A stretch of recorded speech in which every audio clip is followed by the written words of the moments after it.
seguindo nossa programação, ter uma palestra sobre smart contracts no mercado de seguros e resseguros, com o Head de Seguros e Prevenção a Fraudes da B3. Eu gostaria de convidar ao palco Ícaro Leite. Uma salva de palmas. Ícaro, seja bem-vindo e boa palestra. Bom dia, pessoal. Bom, hoje a gente vai falar um pouquinho sobre resseguros e blockchain. Mas, na prática, antes de eu começar a falar desse tema especificamente, eu queria falar rapidamente sobre seguros. Seguros é um mercado não tão conhecido quanto a gente gostaria, né? E ele tem algumas características que colocam ele dentro do universo financeiro, mas ainda assim ele se situa de uma forma diferenciada. Tá? Basicamente, a gente está falando de administração de recursos também, de terceiros, assim como as instituições financeiras, mas a gente está olhando para as situações de risco que as pessoas, os objetos ou as coisas têm em geral. Tá? Então, quando a gente fala de seguros, ou fala de uma seguradora em si, a gente tem uma preocupação aqui em tentar proteger o determinado bem, ou determinada pessoa, ou determinada obrigação, dos riscos que são inerentes àquela determinada situação. Né? Então, qual é o risco de uma pessoa, da vida de uma pessoa, da vida de uma pessoa? É a morte. Qual é o risco atrelado a um veículo? É um acidente de carro que, eventualmente, vá lá e estrague o para-choque daquele carro. E, no caso de uma obrigação, por exemplo, é, eventualmente, o devedor não fazer o pagamento daquela obrigação que ele tem estipulada. Tá? Bom, dito isso, quando a gente olha para o mercado securitário, e eu imagino que todo mundo aqui já tenha realizado alguma operação securitária na vida, pelo menos um seguro de carro, que é o mais conhecido, uma coisa que fica clara e é até um pouco esquisita, principalmente para quem não é do mercado, é que quando a gente contrata um seguro de carro, a gente paga um negócio chamado prêmio. Né? É um nome meio esquisito, mas enfim, a gente paga o chamado prêmio. O prêmio ele não é o valor integral daquele veículo, certo? Você paga um percentualzinho pequeno daquele valor do carro. Então, vamos supor que um carro custa 100 mil reais, eu paguei lá de prêmio uns 2 mil reais, 3 mil reais, e se porventura eu tiver um acidente com aquele carro e aquele carro sofrer uma perda total, a seguradora se compromete a me pagar os 100 mil reais que estão estipulados ali naquele contrato, naquela pólice. É esquisito, né? Como assim? Eu pago 2 mil reais por ano e tenho direito a ter uma cobertura de 100 mil reais. Isso acontece por uma situação muito simples. O mercado securitário ele trabalha com um negócio chamado mutualismo. Então, eu não estou sozinho naquela carteira que está protegendo determinado veículo. Eu tenho um grupo de outras pessoas com características muito parecidas com as minhas, eventualmente com carros parecidos em termos de faixa de valor e assim por diante. E dentro daquela carteira, a gente trabalha o mutualismo. Então, qual é a chance de um cenário de 100 pessoas de todos os carros virem a colidir no mesmo momento? É muito baixa, né? Então, pode ser que um venha colidir hoje, daqui 30 dias outro acaba colidindo, daqui 40 dias um bate e assim por diante. Tirando eventos externos, normalmente climáticos ou catástrofes, catástrofes humanas, inclusive, atentados terroristas e tal, em que muitos sinistros, e esse é o outro nome feio, né? A gente falou de prêmio, falando de sinistro agora. Eventualmente acontecem todos de uma vez, normalmente esse risco ele é dividido durante aquele determinado período. É por isso que a seguradora tem a capacidade de fazer o pagamento, ainda que você não pague a totalidade do valor para ela poder te ressarcir, dentro da lógica do mutualismo, ela vai lá e paga o bem para vocês. Aí, vocês podem estar pensando assim, poxa, Ícaro, mas teve alguns eventos, inclusive climáticos, recentemente, que muitos carros sofreram sinistro de uma vez só. Verdade. no começo do ano, no primeiro semestre, vocês vão lembrar que a gente teve aquela situação no Rio Grande do Sul e inúmeros carros sofreram sinistros ali em função dos alagamentos, em função das chuvas que aconteceram. Obviamente, a gente, quando olha para as seguradoras, elas também fazem cálculos ou então elas excluem determinados riscos que, porventura, possam gerar uma quantidade de pagamento de sinistro muito grande. Isso não é ilegal, faz parte do jogo. O importante é que esteja claro para todo mundo.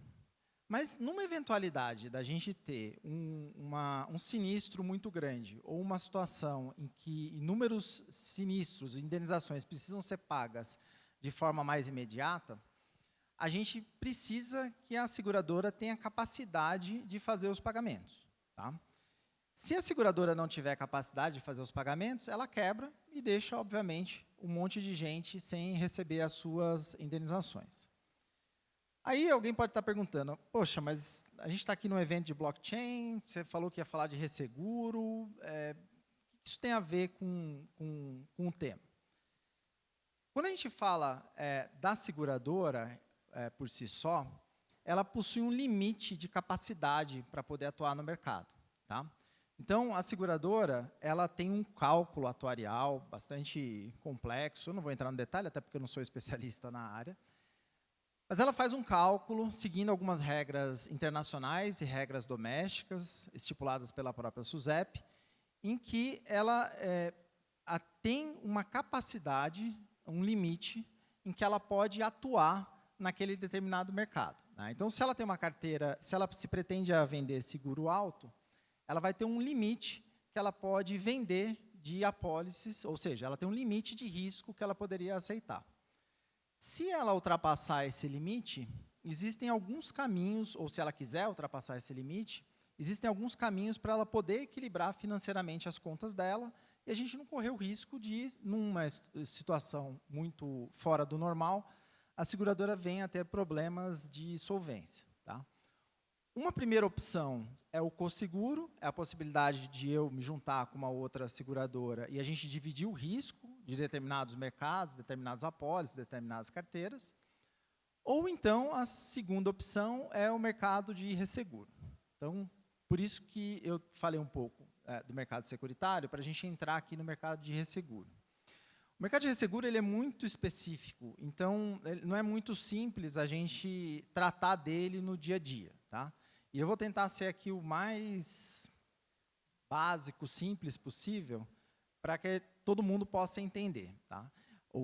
Tem um colega meu que não chegou, ele deve estar chegando daqui a pouco, ele é o maior especialista, qualquer coisa a gente chama ele e ele tira as dúvidas do Cage aqui, que são mais detalhadas sobre o tema.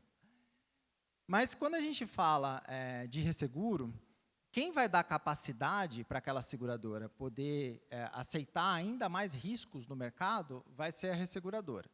Então, o que a resseguradora faz? Ela dá capacidade. Ela dá capacidade financeira para a seguradora ir além daquela capacidade em função do cálculo que foi estabelecido para ela poder atuar. Tá? Agora, a gente tem um cenário no mercado securitário que acaba se refletindo no mercado de resseguros, que é uma baixa, digamos assim, digitalização do mercado. Não quero dizer que o mercado ele não é tecnologicamente avançado, não é isso.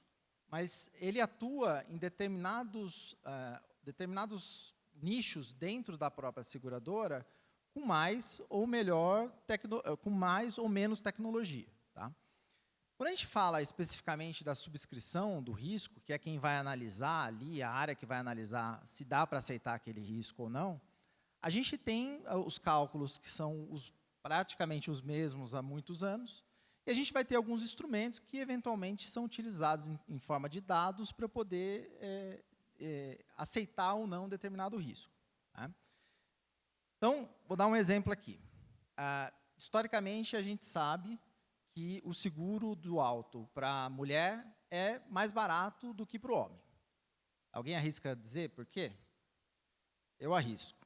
Porque, normalmente, pelo menos tem-se estatisticamente uma visão de que a mulher ela é mais diligente no trânsito do que o homem. O homem gosta de correr, o homem gosta de se arriscar mais, e, eventualmente, ele acaba sofrendo mais acidentes. Isso não sou eu que estou falando, quem está falando isso são os números. Então, estatisticamente, a gente tem essa informação. Se a gente tem uma situação em que o fato do gênero feminino gerar menos risco e ser tão relevante, esse dado ele tem que ser utilizado na hora do cálculo. Tá? Então, alguns dados vão ser relevantes para a utilização do cálculo da subscrição do risco. O problema, e aí essa é um pouco a minha crítica, é que num universo muito mais personalizado ou hiperpersonalizado na parte de dados, em que a gente tem hoje acesso a inúmeras informações, informações de comportamento, informação de celular e assim por diante, talvez o mercado segurador não esteja se utilizando de todo o potencial que a gente tem em termos de dados para gerar a melhor experiência final para o cliente. Ou, então, para gerar, efetivamente, um contrato, uma policy que se adeque o mais perfeitamente às minhas necessidades. Tá? Então, esse é o ponto, na minha visão, que ainda carece de um desenvolvimento do ponto de vista tecnológico. Tá? Bom, então, se o mercado securitário tem essa situação, o mercado ressegurador ele ainda fica numa situação mais complicada. Tá? Por quê? Porque, efetivamente, ele não tem acesso a todas as informações na sua granularidade. Tá? E mais do que não ter acesso na granularidade das informações, ele acaba se utilizando dos instrumentos que são os básicos que a gente tem no mercado. Então, não tem nada de excepcional, né, em termos de análise de dados, não tem granularidade. No frigir da situação, você está se utilizando de planilhas e e-mails e contratos escritos em papel até hoje. Tá? Bom, feita essa breve introdução, eu acho que é interessante trazer para vocês aqui um pouquinho dos números que a gente tem. Tá? Então, esse aqui, não vou entrar mega no detalhe com relação aos dados que estão aqui. Esses dados estão até 2021, 2022. A fonte é da própria SUSEP. Tá? Então, aqui vocês conseguem ter uma visão, nesse primeiro slide, da quantidade de prêmios cedido em resseguro. Então, lembrando, o prêmio é recolhido pela seguradora e depois a gente tem uma cessão desse prêmio para a resseguradora. Tá? Então, se a seguradora tem uma capacidade de 50%, vamos supor, de tudo aquilo que ela recolhe, ela retém 50%, repassa 50% para a resseguradora. Tá? É basicamente isso que está escrito aqui nesse gráfico. Uma coisa que é importante vocês saberem é o seguinte: esse mercado de resseguro no Brasil, ele era monopolista até mais ou menos aqui 2008. A gente tinha só uma empresa, que ela, infelizmente, ficou conhecida recentemente por algumas situações contábeis, a UIRB. Tá? E, a partir do momento em que a gente tem a abertura, existe um crescimento que tem sido bastante constante com a entrada de outras resseguradoras no mercado. Tá bom? Junto com esse crescimento do prêmio cedido, a gente consegue também perceber outras informações aqui, né, também da própria SUSEP, com relação ao crescimento do prêmio de seguros gerais, o prêmio cedido em resseguro. Né? Então, vocês reparam que existe uma certa relação. E também a gente tem aqui uma divisão nesse mercado entre aquelas resseguradoras que são locais, ou seja, que têm uma atuação mais diretamente no Brasil, com escritórios aqui e tudo mais, ou então as resseguradoras que são de fora. Tá? Num primeiro momento, depois da abertura do mercado, a gente teve um aumento das resseguradoras estrangeiras atuando no Brasil, depois as próprias resseguradoras locais mantiveram uma posição ali na casa de entre 70% e 80%. Tá? E aqui a gente tem uma visão, mais ou menos, do market share de resseguro cedido pelas cedentes, no caso, pelas seguradoras, seja para as resseguradoras locais, seja para as resseguradoras estrangeiras. Então, de novo, o mercado brasileiro de resseguro ele é extremamente recente do ponto de vista da sua abertura. Tá? E ele é um mercado, para quem puder depois se debruçar, altamente internacionalizado. Por quê? Porque se eu estou dando capacidade para uma seguradora assumir mais riscos, vocês concordam que eu preciso ser relativamente grande para poder assumir isso? Então, imagina, vamos pegar aqui um exemplo de uma seguradora que é reconhecidamente muito grande, a Porto Seguro. Porto Seguro é reconhecidamente muito grande. Se ela ainda assim quiser ir além dos riscos ou quiser fazer um equilíbrio ali na conta dela, daquilo que ela pode aceitar em termos de risco, ela vai procurar resseguradores locais ou ela pode procurar resseguradores estrangeiros, né? Para alguns riscos especificamente, a gente tem a procura de resseguradores estrangeiros porque o atendimento local não tem capacidade. Mesmo as resseguradoras brasileiras, em função do risco ser tão grande, não tem capacidade. Vou dar um exemplo para vocês. Existe em Angra dos Reis um lugar muito bonito, com várias ilhas, agradável, etc. Pelo menos 2 usinas nucleares. Tem uma terceira em construção há muitos anos, né? Ali existe, em Angra dos Reis, o chamado risco nuclear. Lembra de Chernobyl, que explodiu, e etc. e tal? Se acontecer um problema naquela região, além de acabar com as ilhas e o turismo ali na região, vai matar pessoas, pode vir a matar pessoas, causar danos, e assim por diante. O risco é tão grande, que a gente não tem a capacidade de assumir todo esse risco aqui. Então, é um exemplo, por exemplo, de você utilizar o mercado internacional para dar a capacidade necessária para o mercado assumir aquele risco, tá? O risco nuclear ele é tão relevante, que quando a gente olha ao redor do mundo, existem pools específicos para tratar do risco nuclear. Então, você tem um pool específico para tratar das usinas nucleares na Europa, você tem um nos Estados Unidos, você tem um na Ásia, tudo isso para ajudar as seguradoras a terem maior capacidade e a gente enfrentar esse tipo de risco que existe, tá? Eu dei o exemplo de risco nuclear porque acaba sendo mais chamativo, no final das contas. Mas a gente pode falar de risco de satélite, que são valores elevados, riscos de engenharia, obras relevantes, né? Então, 3 Gargantas na China, quando foi construída a represa, a hidrelétrica. Ali você tem que ter uma seguradora com capacidade de cobrir os riscos, mais uma resseguradora e possivelmente uma resseguradora internacional para fazer a retrocessão, tá? Bom, então, falando sobre a situação atual, né, como é que a gente se encontra com relação ao mercado ressegurador? Eu comentei que a gente não tem infraestrutura do ponto de vista tecnológico. O processo de negociação e formalização desses contratos normalmente são feitos de forma manual, tá? Então, acaba sendo feito por e-mail, acaba sendo feito por papel e assim por diante. A gente não tem aqui, no final das contas, por parte das seguradoras, um sistema de processamento adequado para resseguro. Então, se o meu foco como seguradora é seguro, para que eu vou ficar gastando recurso com montar uma plataforma para eu acompanhar melhor a minha parte do resseguro? E uma coisa que é importante ficar claro para vocês é que não basta só você fazer a cessão do risco com a emissão do prêmio. A gente tem aqui uma necessidade de prestação de contas. Então, vai ter movimentações financeiras de cessão, retrocessão, recuperação, prestação de contas, isso tudo de forma despadronizada, tá? Então, imagina, eu fiz um contrato, eu sou uma resseguradora, fiz um contrato com uma seguradora. A seguradora me cedeu o prêmio, eu recebi lá uma TED, vamos usar uma TED, né? Recebi uma TED e uma planilha com as apólices que estão atreladas àquele contrato.